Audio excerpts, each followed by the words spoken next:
Hey friends, it's Awilda here. Thank you so much for joining me. So today's video, as you can tell by the title, is going to be a DIY wood crate tutorial. We've been using some scrap wood pieces to DIY some things around the house, and I asked my husband Harvey if he could do me the favor of creating me a wood crate. He was able to create 2 wood crates for me, so I was very excited about that. He even was gracious enough to allow me to record him making the wood crates. So I am the videographer for this video, and I asked him to do the voiceover to kind of give you the tutorial from his point of view, since he's the one that created them. But before I hand this over to him, I just wanted to say thank you so much for joining me. If you're new to my channel and you like the type of content that I share motivational cleaning videos, organization tips, DIY tutorials, as well as home renovation projects, then definitely subscribe and also hit the notification bell so you'll be notified of when I post new videos. I try my best to post new contents weekly, and sometimes if I can, I'll throw in an extra video. So that being said, I'm just going to pass this over now to my husband Harvey. I hope you enjoyed this video, and thanks for watching. Hi peeps, this is Harvey from Geek to DIY. Like Awilda was saying, we're making these 2 crates out of some reclaimed material. And what I have here is some pieces of slats were from a slatted door that we had in another project. I figured this is the best thing to put on the side. And I had used previously the abrasive disc on my grinder to take off the paint on the larger sides of the slats, and then took my belt sander out to not only take the paint on the sides of it off, round it up, make sure that we still have that and don't actually flatten it out like a 2x4 or a piece of pine or anything like that, and still keep the rounded edge. Then once I get that off, again use the belt sander against the flat part to smooth out some, because innately when you use that the disc on the grinder, it does gouge it a little bit. So I didn't want to take too much off of it, but I wanted to smooth it out and get it a little more finished as possible. And as it turns out, doing that and having the little differences, I think made the stain pop just a little bit better.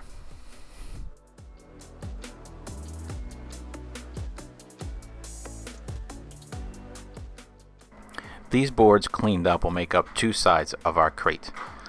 Turning our attention to the other 2 sides, that's solid pieces of pine. So I took a larger piece of pine and ripped it down into a set width and put handles in there by using my hole saws I have in there, and used my jigsaw to clean them up. You probably noticed that one of them's a little ripped up. I got a little too anxious and pushed a little too hard on there, but the idea is I sanded them down, get them nice and smooth, and get them ready to go, because it's almost ready to stain.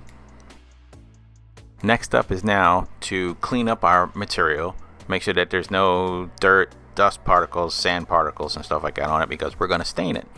And I believe what we used was a water-based Varathane stain. And as you can see, I got the garage door open. Even though it's water-based, you want to make sure that your area is well ventilated. You don't want to breathe anything in, paint and stuff like that. That's too much.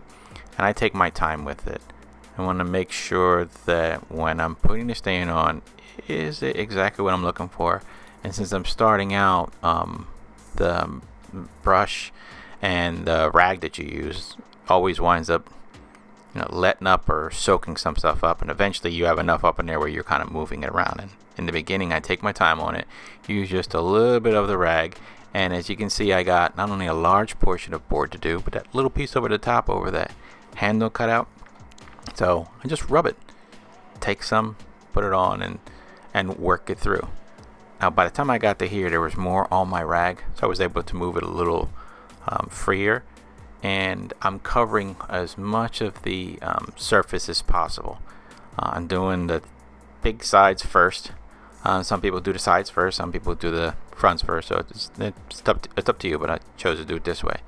Then once I have some of that on there, I rub some of it off using the same rag. Okay, just as you can see, it kind of like changing. It was solid before, but it changes as you do that. Then you don't want to let it stay too much, and you don't want to leave it, because then you'll have those strokes from your hands.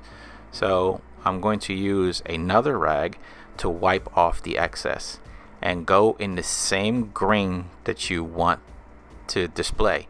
You don't put stain on, at least I don't put stain on, against the grain. You go with the grain because you're trying to highlight the fibers in the wood. You want it to look cool and bring out your stain. So I just go across it lightly. Even the other side kind of dried up a little bit, but went across it lightly and just watched wherever I saw excess and just wiped it down without trying to dry it up. Just get the excess off.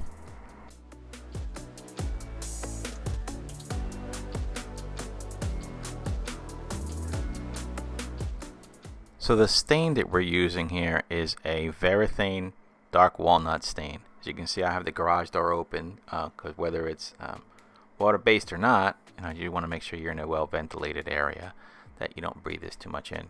It says it dries in 1 hour. You achieve your coat in one coat, your color in one coat. It did take a little longer because the temperature did change and stuff, but you do what you got to do. You let it longer, or you put a fan on or something. If you do, you got to watch particles and stuff like that. So we just left it alone to dry, and I tend to, when I do this, I do it today and let it dry for tomorrow. Staining the slats were very similar. Again, putting on enough on there to coat it, and then I wipe off the excess. Had to get a little different than this one because they're thin and flat and have so many of them, as opposed to the other 4 sides. They were on painter's triangles, but can't really put triangles for all these things. They're too small as it is. So took a piece of styrofoam, leaned it up against that, stained it as best I can so that way there's less contact to the surface below it, and stained as much of it as possible, the ends and whatnot. And you'll see little marks afterwards when we're done, because it's contacting something and it leaves the stain or whatever color behind. And since we have so many of them, I try to do as much as possible in a row so they can dry out and we can move on with the project. But sometimes you just got to get a little creative and do a little different. So now it's time to start assembling our project. We have our large ends and our slat sides, and what I decided to do to put them together is to use my brad nailer to hold it together. They've all the sides, all the wooden materials has been stained and dry, so now we can go ahead and move it together. I found in this project that you can never have enough clamps. I want to be able to hold this up square and put it so I put it in a position where I can look at what I'm doing instead of trying to hold something, because we never have enough hands, but we could have enough clamps to hold it. So I put 2 clamps together and thankfully was able to hold it up nicely here so I can start putting the sides on. I counted out roughly about as many as I needed and put them there. There's always, you can always reach around and grab another one. And then clamped the other side with another set of clamps. Unfortunately, I didn't have the same type, so I just put them with the other set of clamps that I have, about the distance that I need them to be. I was trying not to be too scientific on the distance, so I eyeballed it. Figured that's where I want it to be. That's kind of where I want it to be. And put my board there and then moved the clamp over. I could have measured it. Truthfully, I could have measured it, but figured just eyeball it, put it back there, and move the clamp over, and it'll be fine.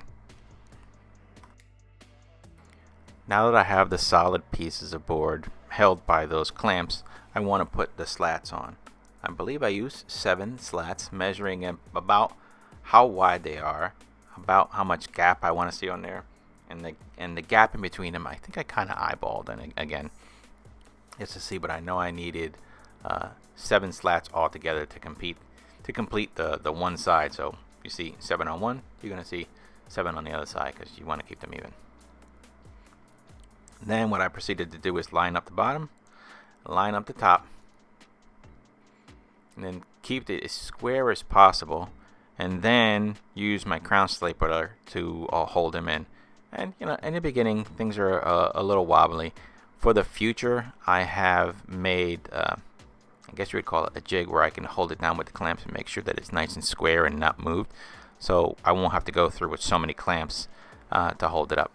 Again, I'm just going to use the crown staples to hold it on each side, and I put one in the middle to hold it for each one, and then went back and forth and did it. I like to do the one side first to make sure it's held on.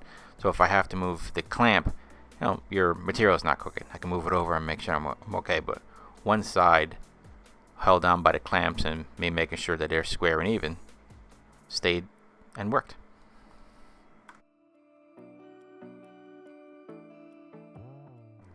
It felt really good putting those slats on and then being able to turn the crate on its side and put the other ones on there, knowing that those staples that I put on there are holding it nice and solid and I don't need the clamps anymore.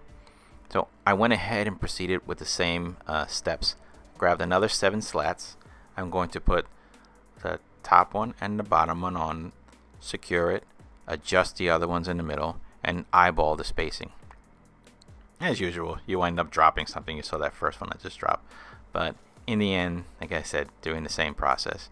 Lining them all up round about-ish. Securing the top one, securing the bottom one, and then adjusting the spacing, eyeballing it in between.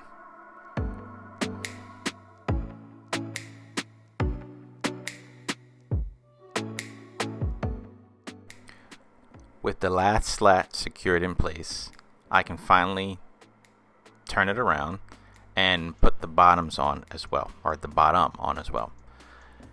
Those will also be 7 slats, and I'll line them up and eyeball the distance between each one of them, just like I did the other 2 sides. This time, instead of pushing the 2 ends to the far ends, I started out with a small gap from the outer edge of the crate, because I figured the top one is the one, or the sides are the ones that I want to be to the very edge, but the bottom I don't. I wanted it to be a little further in. I mean, it would have made a nice little square on the bottom, but I think for a crate it actually looks better when the bottom slat and the side slat don't actually meet. And once I got them the distance that I want, again, the crown staples to hold them in place.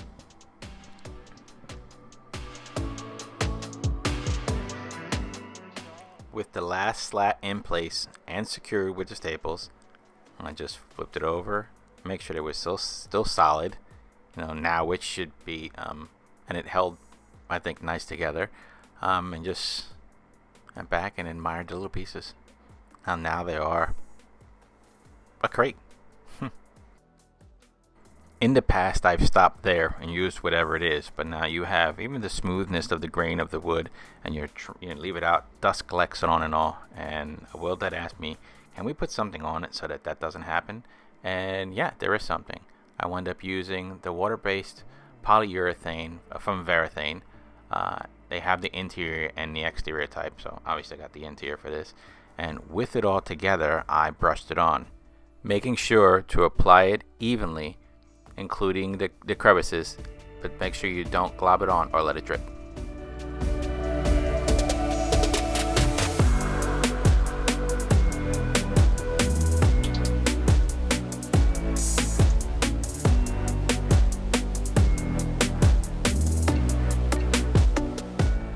Covering the large side of the crate was very satisfying, because you can see as I'm putting it on there, there's spots where you watch the corners, you watch the edges, but then I tend to drag the brush across to get rid of those brush strokes, and I'll let them see up on there.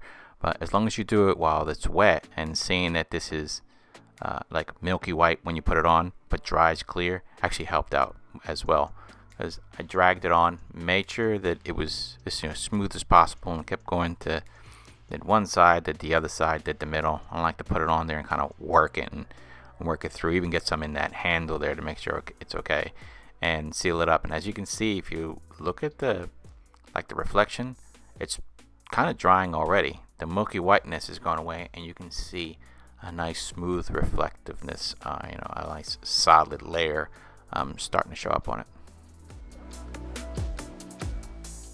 Once I was done putting the urethane on the outside of the crate, all outside sides, I waited for it to dry and did the same thing to the inside, so that way the inside and the outside have that smooth protected cover. And it was pretty smooth, so you don't have to worry about dust sticking to it, dirt sticking to it.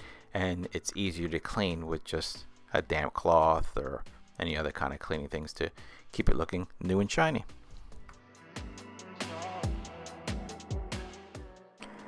So that is everything for this video. I hope you liked it. I am very happy that my husband was able to give you guys the tutorial on how to create your own DIY crate. I hope this was informative and helpful for you. If you like this video, please make sure to leave us a thumbs up. And if you have any questions, you can definitely leave it down in the comments down below, and we will answer any questions you may have. Until next time, guys, I hope you all have a great day, and I'll see you all on the next video. Bye.